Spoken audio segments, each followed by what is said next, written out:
Imagina esta escena, un papá viendo a su hijo pequeño recorrer un tramo bajo su supervisión. El papá sabe dónde inicia y termina el recorrido, y como está en un entorno controlado, sabe que existe la garantía de que su hijo llegará al final del recorrido. Quizá caiga el niño, pero el papá lo levantará. Él tiene controlado el recorrido y aguarda el encuentro final donde abrazará a su hijo cuando llegue a la meta. Así es Dios. Así nos observa. Así conoce nuestro recorrido. Así tiene controlado el entorno. Por más intenso y hostil que parezca este entorno, Él tiene el control.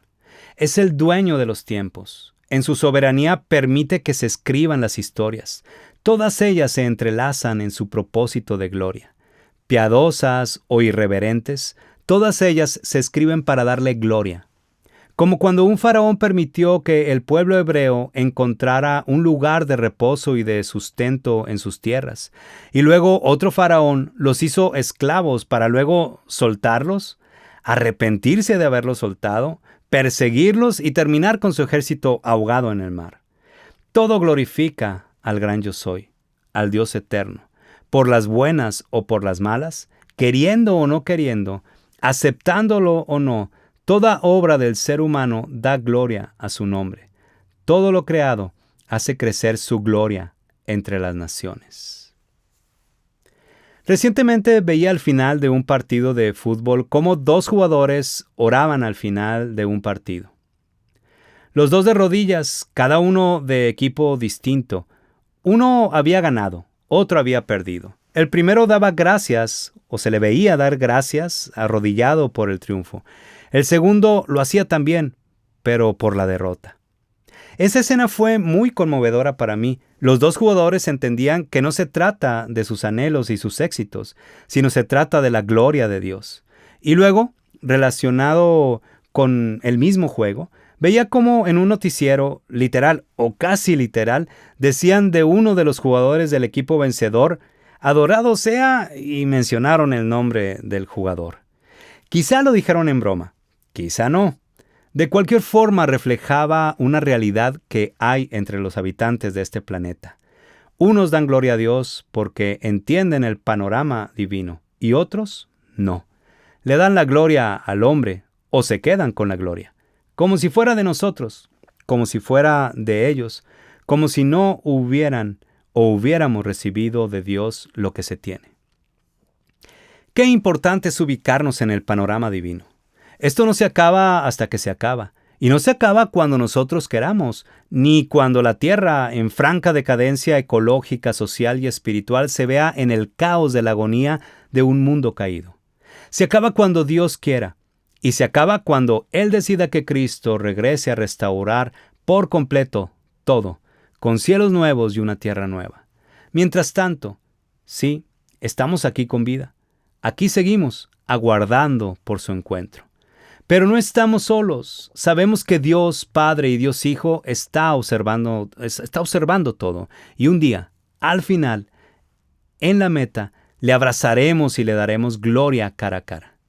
Y mientras tanto, nos dejó a su Espíritu, Dios Espíritu Santo presente aquí con nosotros. Así nos consuela, así nos exhorta, así con su Espíritu nos inspira, nos convence y corrige nuestro camino. Entonces, ¿es como si Cristo estuviera aquí? La respuesta correcta sería, es como si nunca se hubiera ido. Esperamos su segunda venida, pero es como si nunca se hubiera ido. Ante toda esta realidad del yo soy, ¿cómo te encuentras? ¿Cómo se encuentra tu alma? ¿Confundida en todo este caos pandémico que nos asfixia? ¿O expectante de las maravillas que Dios sigue haciendo, como cuando abrió paso al pueblo hebreo por en medio del mar, con la esperanza de una tierra prometida donde fluye leche y miel?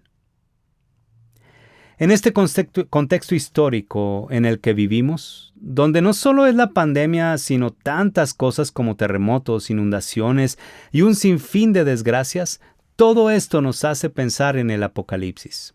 Sí, el último libro de la Biblia, Casi siempre relacionamos este libro con esas acciones, pero deberíamos de revisar ese libro con otros ojos. Debemos recordar que ese libro fue escrito para la iglesia primitiva. Así se le llama a los primeros cristianos, esos que vivieron años después de que Cristo pisara esta tierra. Quizá pienses con ese concepto de iglesia primitiva como en la época de los Picapiedra, pero no fue tanto. En realidad se trataba de esos primeros cristianos de alrededor del año 90 después de Cristo que pertenecían a las 7 iglesias que estaban en la provincia romana de Asia, o sea, la Turquía actual. Y fue escrito para advertirles a no apartarse de su fe en Jesucristo. También les ofreció la garantía de la victoria final a través del Rey de Reyes y Señor de Señores, nuestro Cristo, quien tiene el futuro en sus manos. En esa época las persecuciones romanas contra los cristianos se hicieron más cruentas. Eran tiempos de emperadores romanos que exigían, ya sea por simple vanidad o como estrategia de reprimir a sus súbditos, que sus estatuas fueran adoradas a lo largo de todo el imperio, cosa que los cristianos se negaban a hacer por motivos religiosos. Y es que los césares se autoproclamaban Señor de señores, además de hijos de Dios, títulos que los cristianos reservamos exclusivamente para Jesucristo. Por ello, el Apocalipsis, con ese trasfondo histórico, conllevaba una serie de consejos que el autor daba a sus lectores para mantenerse en la fe, para soportar las angustias, poniendo la esperanza final de la nueva Jerusalén como premio seguro para los que fueran firmes. Y así es como debemos de ver el Apocalipsis, ver reflejado a Cristo ahí en su gloria y en su soberanía. Y esta serie de consejos que se daban a los primeros lectores también son consejos para nosotros para seguir teniendo esperanza, fe en todo este tiempo mientras estamos aquí. Entonces el Apocalipsis para sus primeros lectores fue un libro de esperanza. Lo debe ser para nosotros también.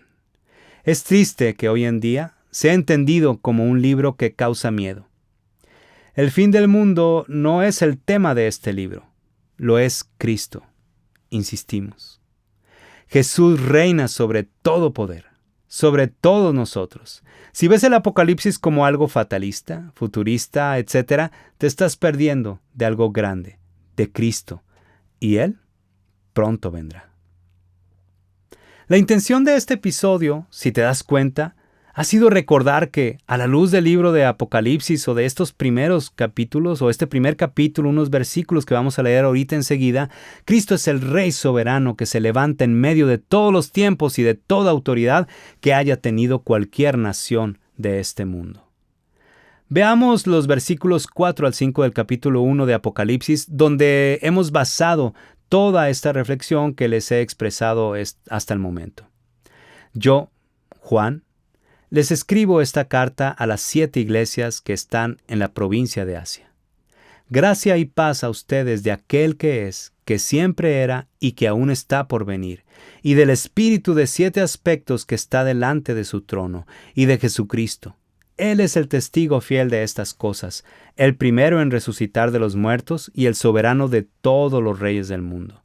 Toda la gloria sea al que nos ama y nos ha libertado de nuestros pecados al derramar su sangre por nosotros. ¿Te fijas? Este texto bíblico claramente expresa a quién fue dirigido el libro, a las 7 iglesias que están en la provincia de Asia. Nos habla de la eternidad de Cristo, característica que nos extiende esa esperanza que tenemos de que Él regresará. También nos dice que fue el primero en resucitar. Ese hecho es lo que nos da la posibilidad de volver a nacer en nuestro interior y pone a Cristo como el soberano. Este abstracto resumen es el marco donde podemos ver que Cristo es digno de toda gloria, porque siendo el soberano, nos amó hasta el punto de derramar su sangre para liberarnos de nuestro pecado. El inicio de este libro nos da una razón poderosa para valorar la Biblia. ¿En qué libro anclas la razón de quién eres y qué debes hacer? ¿Qué mejor libro que la Biblia? Ese libro que nos empapa del Evangelio de Cristo y nos hace conocer y entender el Evangelio. Nos permite deslizarnos por la vida con mucha seguridad, porque es ahí donde nos entendemos aquí en este mundo, el porqué de nuestra existencia en todo este embrollo de la historia humana. Cristo es el que rige la historia. Tiene la historia entre sus dedos y la dibuja a su placer, conforme a su propósito. El problema es que a veces no le conocemos como deberíamos.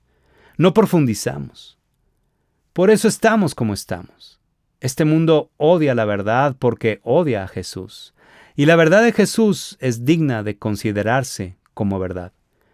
Pero hay algunos que todavía la consideran como falso. Y esto no es un asunto intermedio. La verdad de Cristo o es o no lo es.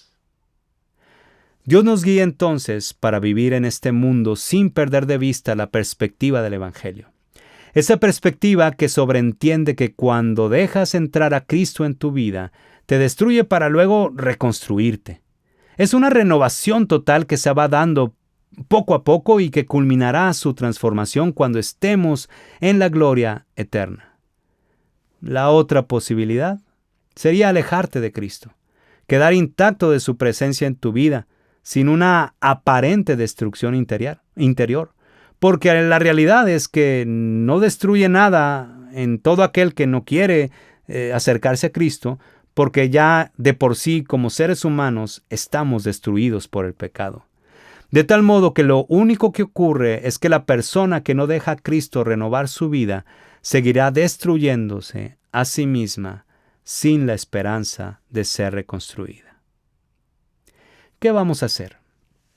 ¿Seremos como los emperadores romanos que se creían paridos por los dioses y levantaban estatuas para que les adoraran?